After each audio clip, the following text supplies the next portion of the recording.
ഇയാളെ police arrest ചെയ്ത് കൊണ്ടുവന്ന് തെളിവെടുപ്പിന് കൊണ്ടുവന്നപ്പോ നാട്ടുകാർ കയറി പെരുമാറാനൊക്കെ നോക്കിയ സീനുകളാണ് നിങ്ങളെ കണ്ടുകൊണ്ടിരിക്കുന്നത്.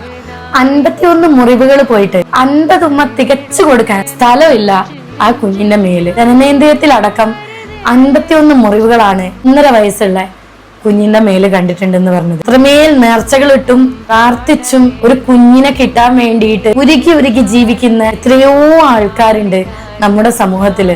എങ്ങനെയാണ് ഒരു പിഞ്ച് പൈതലെടുത്ത് ഇങ്ങനെ ചെയ്യാൻ തോന്നി എന്നുള്ളതാണ്. സോ ഈ ടൈമിലാണ് UP പോലീസിനോട് അത്രമേൽ റെസ്പെക്ട് തോന്നുന്നത്. അവരൊന്നും ഈ തെളിവെടുക്കാനും ജയിലിട്ട് തീറ്റിപ്പോറ്റാനൊന്നും നിൽക്കില്ല. കാരണങ്ങൾ ഉണ്ടാക്കി ഒരുപക്ഷെ അവർ എൻകൗണ്ടർ ചെയ്ത് കൊന്നുകളയുമായിരുന്നു. ഇവനെയൊക്കെ കൊന്നുകളയല്ലേ ശരിക്കും വേണ്ടത്.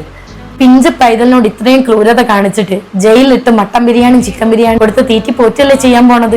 നമ്മുടെ നിയമങ്ങൾ സ്ട്രോങ് ആണെന്നോ അല്ലെന്നോ ഞാൻ പറയുന്നില്ല. ഇതുപോലുള്ള ക്രൂരതകള് കേരളത്തില് ഇനിയും ആവർത്തിക്കപ്പെടുന്നു. പക്ഷെ ഇതെന്റെ വാക്കാണ്, നിങ്ങൾ മനസ്സിൽ കുറിച്ച് വെച്ചോ. കേരളം ഇനിയും ദുരന്തങ്ങൾ കാണാനിരിക്കുന്നു, ഇനിയും ഒരുപാട് അനുഭവിക്കാനിരിക്കുന്നു. കാരണം ഒരു പിഞ്ച് കുഞ്ഞ് ഇത്രമേൽ നൊന്താണ് അത് സ്വർഗത്തിലേക്ക് പോയത്.